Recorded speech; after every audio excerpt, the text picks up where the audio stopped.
last segment of this third fundamental, that Hashem is not a body, He is not physical, He is not finite, and there's no way to conceptualize Him with any finite comparisons or images. This has another very practical aspect, which is that we live in a world that it's much easier and much more practical to connect or relate to something if it's physically close to us, if it's tangible. Now, there are religions in the world that have cashed in on this concept and said, hey, wait a minute, people are like that, you know? The psychology of mankind is that they connect more, they relate to things that they can touch and feel. Sensuality.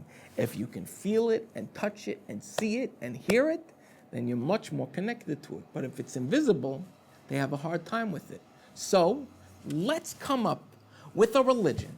Let's come up with a God that you could connect to, that maybe you could touch, or maybe you could see, or maybe you could have both of them.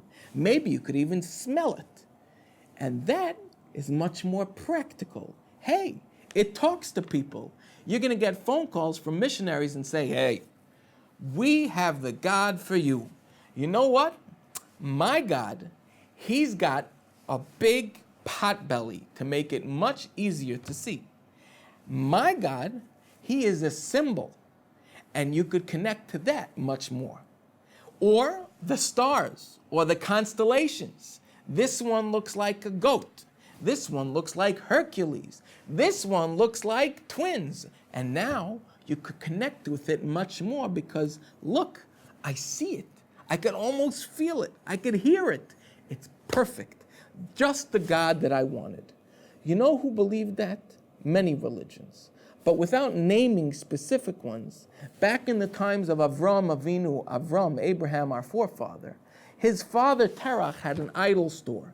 An idol store that he used to make pagan idols, different images, and people would come into the store and they would say, I'm looking for a God that will help me, I need panasa, I need money, I need a business, I need to make some cash. Oh, you want the money God? Boy, have I got the God for you. Let me ask, what's your price range? Are you looking for cheap? Because if you want cheap, I got stale from yesterday, one that came out of the oven. But if you're willing to pay a price, we got one in the oven, fresh, hot now. It's going to be out 3 minutes. It's going to be out of the oven. That's the one you're looking for. Sounds compelling? Does it sound like the one you're looking for? Then something's wrong. Something is wrong, because if God is finite, or if your connection to God is sensual, is limited to physical, that means you are reducing God and what He is and what He could be to something that I could feel, see, or hear.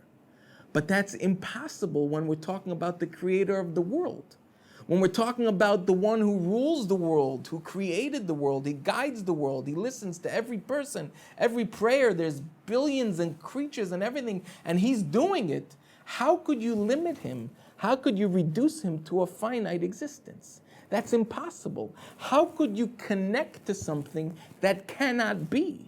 He cannot be human. If a person comes down and says, Shalom Aleichem, pleasure to meet you. What's your name? My name is Akiva. What's your name? Oh, I'm God. You're God? Really? Boy, have I got a problem with you. I want to speak to you about Darfur. I want to speak to you about the Holocaust. You know what? If you're God, what's your mother's name? Mrs. God? That can't be. Something already says to us, there's red lights blaring. I smell a rat. And God can't be a rat. Why?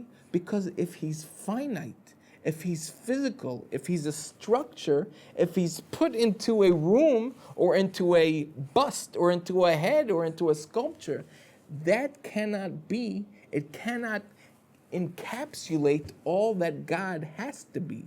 So when we say Animam, and I believe that Hashem is not a guf, that He's not a body and there's no way to compare to Him, Ein lo shum dimyon klal, what that also tells us is, think about it for a second. God is way too great and way too powerful to say, yeah, that's me. There he is. Look at that over there. He's crossing the street right now. That's God. You can't look at something in your living room and say, I'm going to pray to him. He's the one who's going to help me. No, it can't be. It cannot be finite because that's impossible. God cannot limit himself to finite. God would not limit himself to finite because he's God. So the more finite, the more physical something is, the less holy it is. The less physical it is, the more holy it is. The more connection we have with physical, the more connection we have with sensual, that's less holy. Hashem is called Kadosh. Kadosh means holy. What does the word holy mean? Holy means that it's beyond us. It's removed from our comprehension. It's way out of our sphere. The less that we can, in a certain sense, connect to it, the less that we could feel, hear, or see it, that's the holier it's going to be. Because you know that God is the Almighty. He's the All-Powerful. So to limit him, to restrain him to a physical existence, it just doesn't go. There's a book called White Nights, actually by one of the prime ministers of Israel, speaking about his time in the Gulag in Russia, Siberia. Before he came to Israel, he was a Russian refusnik who was one of the many millions who suffered for being Jewish. We'll never know what happened to hundreds of thousands, if not more, of Jews that were murdered by Stalin and the communists in their tyrant rule. But in this book, he speaks about the philosophical discussions he had with the KGB interrogators. And I remember reading one thing that just blew me away. The interrogator said, if I can't see him, meaning your God, and I can't hear him, and I can't touch him, then he just doesn't exist. It cannot be. So he is convincing this person that you are wrong about your religion and your faith is completely off. Because if you don't hear him, and you don't see him, and you can't touch him, then it can't be that he's here. And we, in this Ani Maamin, say the exact opposite. If you could touch him, and you could see him, and you could hear him, and you could smell him, then something's wrong. That's not what you're going to believe in. Because God is the Almighty, the All-Powerful. To say that he exists in this little clay ball that came out of the oven a few days ago, to say that he has an image that you could connect to him and say, yeah, it's something like that. I don't exactly remember how, but it's something like that. That's impossible. We cannot. The Torah is infinite. Its wisdom is infinite. That is our connection to Hashem. Something that's infinite, something that's holy. Holy literally means beyond the scope of human understanding.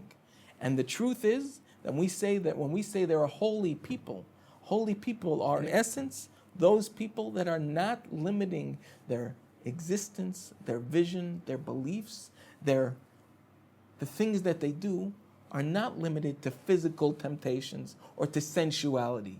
They are able to exist in this world not based on what they touch and see, but they have a much more deeper understanding, a much more profound connection with something that's beyond them, that in turn it makes them holy. So when we say in this Ani Maamin, the third Ani Maamin, that Hashem is not a body, he's not a guf, and we cannot use the perception of the body to compare anything to him or to say that he exists in a physical form or a physical way or object, what that tells you is that whenever somebody tells you, I got it down pat, you want to see? Check this out.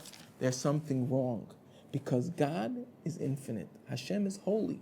Hashem is beyond. When we say before the bracha in the Shmona Esrei, in the 18 brachos that we say of prayer every day, 3 times a day, before atachonin la'adam das, before the bracha, the blessing that speaks about Hashem giving intellect to a person, before that we say Ata Kadosh, you Hashem are holy. Because before connecting to anything intellectual, we need to understand Hashem is beyond intellect. He's beyond us. Because only with that, those who know that you can't know. If you think you know, then you don't know. To connect with the invisible, meaning to connect with Hashem that is beyond physical intellect, beyond physical capacity, that is in essence to connect with the divine.